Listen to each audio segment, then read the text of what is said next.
Oh, Tommy boy, the Pats are calling from game to game and to the Super Bowl.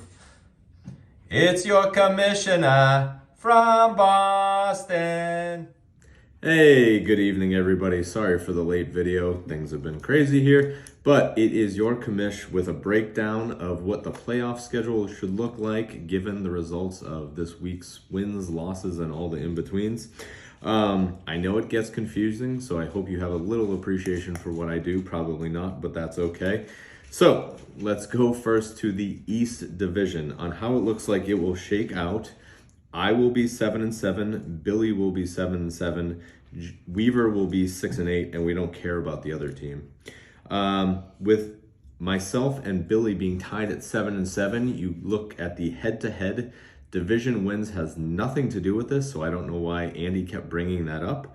But because I beat Billy twice this year and he's won 0 against me, I will go into the first slot for the East, and Billy will go into the second slot, making Weaver potential for the wild card. In the Central, Colt, congrats, at 9-5, will take the top spot at the Central.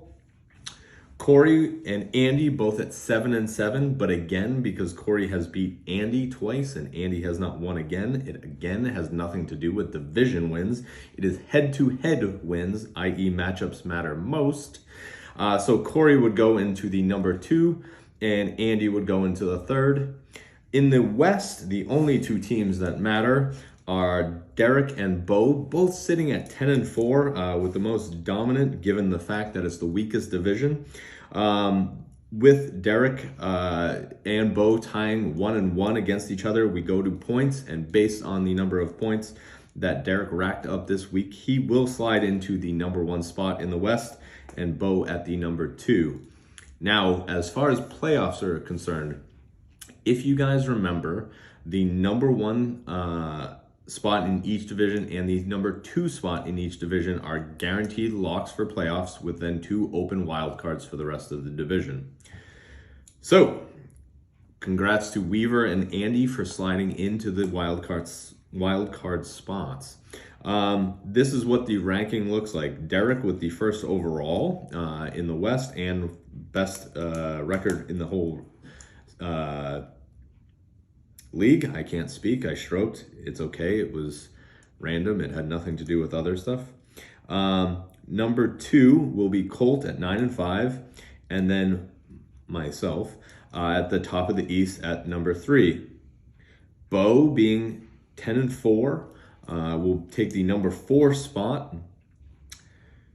Billy and Corey being tied at 7-7 for the 5-6, and again we go to the head-to-head, with Corey beating Billy once this year in the rivalry week. So Corey will be the number 5, Billy being at the number 6, which pushes Andy to the number 7 spot and Weaver at the number 8. So what it looks like for first round of the playoffs will be Derek versus Weaver.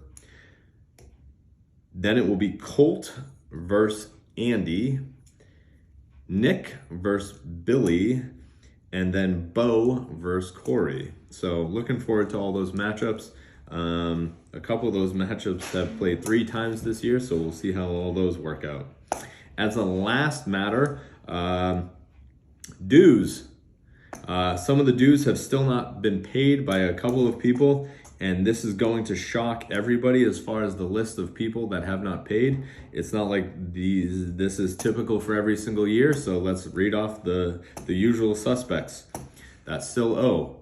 Bo, Jamie, Corey, Callie, Weaver. At least you guys are consistent. All right, that's it for your commish. Hope you guys all have a great rest of the week or whatever the hell's going on. That's it for me.